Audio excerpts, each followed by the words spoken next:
sisters, thank you for being here. The movement for 15 has achieved. That's probably the one thing Lynn doesn't like about me. I'll try. The movement for 15 has achieved its first major victory. The Seattle City Council's Minimum Wage Committee just voted for $15 an hour. On Monday, June 2nd, we expect this will be voted on by the full council and pass into law. Today is a historic day for low-wage workers, for the labor movement, and for anyone who believes, as I do, that no one who works should have to live in poverty.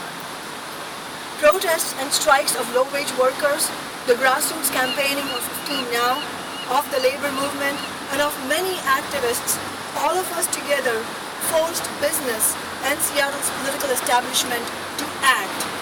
We forced them to lift 100,000 low-wage workers in Seattle out of poverty, to transfer nearly $3 billion to workers at the bottom of the wage scale over the next 10 years. This has come after decades of wealth being transferred almost exclusively from the bottom towards the wealthiest. As Occupy Wall Street said, the banks got bailed out, we got sold out. We need to be clear about what happened here in Seattle that led us to this point. 15 has not been won at the bargaining table as the so-called sensible compromise between workers and businesses. It was not the result of the generosity of corporations or their Democratic Party representatives in city government. What was voted on in the City Council was a reflection of what workers won on the streets over this last year. Let this be our guide.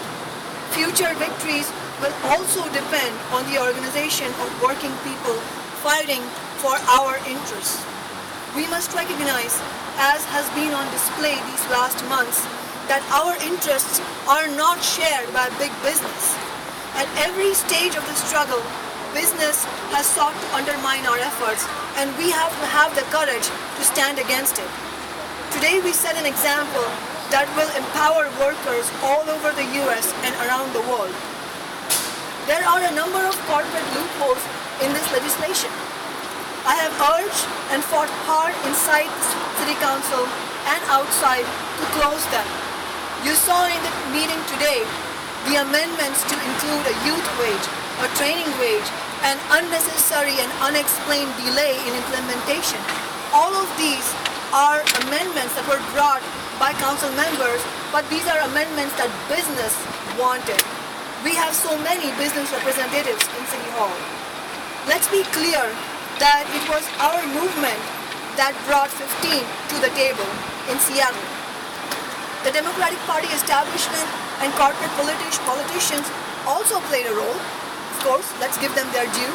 Led by Mayor Murray, they brought business to the table to water down what workers have been fighting for. We have had to push back every day. We have had to push back against the endless wish list of big business proposals. And we are going to have to continue to come back to some of these questions in the near future, to get rid of the tip penalty, to shorten the decade-long phase-in, to get rid of training wages, and to implement a real enforcement mechanism. But for the moment, let me stress, the Select Committee of the Seattle City Council just voted to become the first city in the United States to institute a $15 minimum wage for all of the city's workers.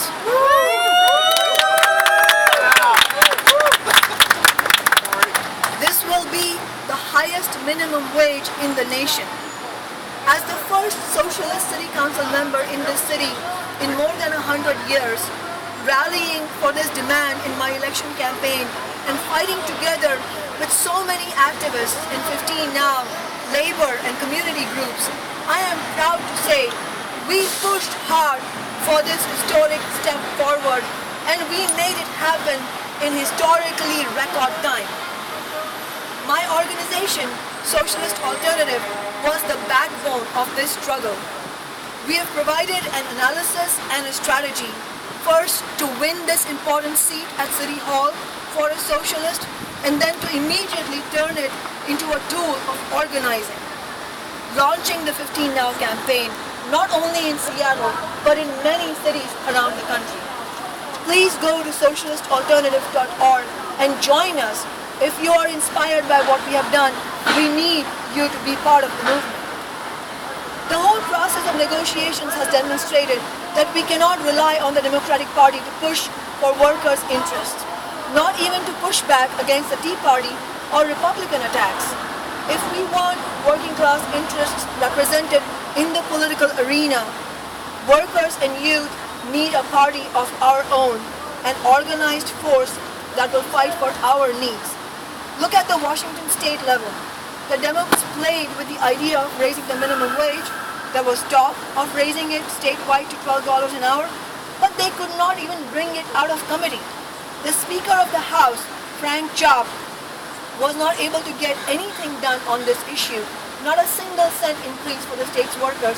And look at what activists of 15 Now and Socialist Alternative and the labor movement have accomplished in the city of Seattle. One socialist council member in Seattle is able to change more than the Speaker of the House in Washington state. This is one of the reasons why I am excited that 15 Now organizing director Jess Spear is challenging the corporate politician Frank Chop in the November election, and we need to get involved in this campaign to win another socialist voice for ourselves in the state. I also urge everybody to join us for a rally at 1 p.m. on Monday, June 2nd, to make sure that our voice is heard, that while we support this historic move and that we have fought for it ourselves, we do not agree with the watering down of the proposal that has come in the form of delays, youth wage, and training wage and tip credit. I urge you all to join us at this rally at 1 p.m. on Monday, and please join us. Let's pack the chambers at 2 p.m. at City Hall when the final vote will be carried out. And I would like Jess Spear to add a few words.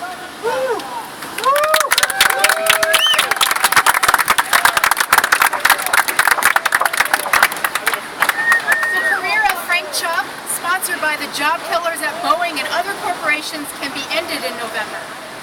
This campaign will be a huge opportunity to further the discussion on inequality, of how capitalism has failed the 99%, and take a major step toward building a real party of working class people. Our success here today reveals the potential to create such a force all over the United States. I urge each and everyone to get organized and help us further strengthen this movement to spread this success nationally. Check out 15now.org to donate, get involved, and help us to move forward.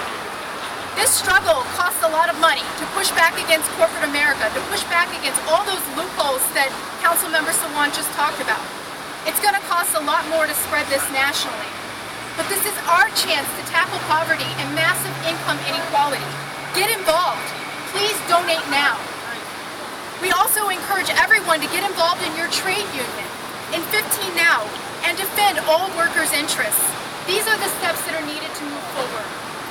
We could not have achieved this without the initiative of the fast food workers, starting in New York with the Fight for 15. It could not have been done without labor continuously campaigning for 15. The efforts of unions to win 15 in SeaTac last year were decisive, together with Shama's election campaign, to prepare the ground to win 15 this year in Seattle. Over the past months, in every neighborhood in Seattle, the grassroots movement 15 Now organized and mobilized for a $15 an hour minimum wage. Groups met weekly, held rallies and conferences to debate strategy and put it into action. Alongside the labor movement, they campaigned energetically for the best possible minimum wage in Seattle. This is how we won. But of course, we've had a lot of debates about our strategy within labor. We should draw important conclusions from this struggle. Over decades, too many of the labor leaders tried to appease big business to defend workers' rights. This concessionary approach just encouraged the bosses to go after each and every past game we won. In Seattle, it encouraged establishment city council members to move business-friendly amendment after business-friendly amendment, and to pass them. That's why my organization, Socialist Alternative, and I urged in this battle to not follow this path, but to fully throw all the weight behind labor, behind a drive to activate people, to use this weight for signature gathering as an organizing tool, to educate hundreds of thousands while speaking to them, including them in neighborhood action groups, bringing people together. When business pushed hard to water down the mayor's proposal, we pushed back and started to collect signatures to put a real 15 on the ballot in November. And as you saw, we showed the City Council we've collected 10,000, and there are more that we're getting from people that have collected them. And this is still not over. As Councilmember Sawant said, the full council meeting on Monday will take a final vote. We encourage everybody to join us at a rally at 1 p.m. so that we can strip the training wages that were added, the unnecessary 4-month delay, asking workers to wait 4 more months and live in poverty with no explanation for it. So I encourage everybody to join us on Monday. Let's keep fighting to get rid of those corporate loopholes until the very end. Woo! And just to make sure the rally is right here on the steps of City Hall. Given the amendments today, in short, Councilmember, is this a victory? It's absolutely and undeniably a victory for the movement of workers that brought the political establishment to this point where the mandate, the public mandate for $15 has been so strong that the establishment could no longer ignore it, and not only did they have to stop ignoring it, they have to put it at the top of the city's political agenda. Look at the speed with which this has happened. It was only December 5th when we were standing here on a freezing, rainy evening when we brought the movement from SeaTac to Seattle, and that was a pledge by the movement, by workers, by the labor movement, that we won this in SeaTac and we're going to win this in Seattle. But I would bet that most of the activists who were fighting then didn't know that it was going to happen this soon. This is so hugely empowering. And the loopholes for corporations that have been won by the other council members are a reflection of the fact that we need to continue building this movement to make it even stronger so that next time we can reject all these loopholes. So what happens to the referendum or any sort of signature gathering campaign for November? The decisions on the signature gathering campaign have to be made democratically by 15 now, organizers and activists, and that will be under review and that will be presented in due course. But can you live with this watered down, as you call it, a watered down version, or do you need to go and take that extra step to try to change the charter? Well, as I said, it's not just a matter of my opinion, it's a matter of what the movement feels they can fight for. And I would say that regardless of any opinions on what corporate loopholes have been passed, what is decisively clear is that we have won this victory for ourselves. We pushed this forward. Workers and 15 Now and Socialist Alternative and the labor movement made this happen. This is a tremendous fundamental building block for us to grow the movement, and that's the message that is resonating all throughout Seattle and the nation. So Jess, is this enough to put the charter amendment campaign on hold? Well, as I said, the City Council hasn't yet approved what just got passed today. We will continue to collect signatures. We will continue to keep up the pressure until the council passes an actual law for a $15 an hour minimum wage. We still have the opportunity to keep up the pressure to get rid of that unnecessary 4-month delay that just passed, and to get rid of the training wages, to get rid of the tip penalty. It is our job to keep up that pressure and to get more and more people involved at the very end. So if this passes as written now, is it enough to stop the charter amendment campaign? I think, as Council Member Sawant said, we're going to keep up the pressure. It's not for me personally to decide. It's for the movement. It's for all the people that has helped to bring us here together to decide that, to have a decision on whether or not we can win more, or we can take this as a building block and build a movement nationally. I think we're very excited about this historic step forward with the rapidity that it happened. I don't know if it's unprecedented, but to me, in my lifetime, this is unprecedented change. And we should be excited about that and build on that. Whether we're going to move forward is a decision for the movement to take. Councilmember, was it a hard decision for you to vote for something that you say it was watered down? But any gain for the standards of living for workers is a step forward. So as I've said many times before, even if we were debating a very, very small increase in the minimum wage, I would still fight hard with my heart and soul for it, because any gain has to be fought for, it has to be wrested from the hands of business, and that is precious because it builds the morale and the confidence of the working class. The gains from such an ordinance go well beyond the actual dollars that workers get. As important as they are, what they do is prepare the workers to win further gains. We all know winning 15 is not going to be enough. We have to go forward. We have to discuss the tremendous housing injustice in this city.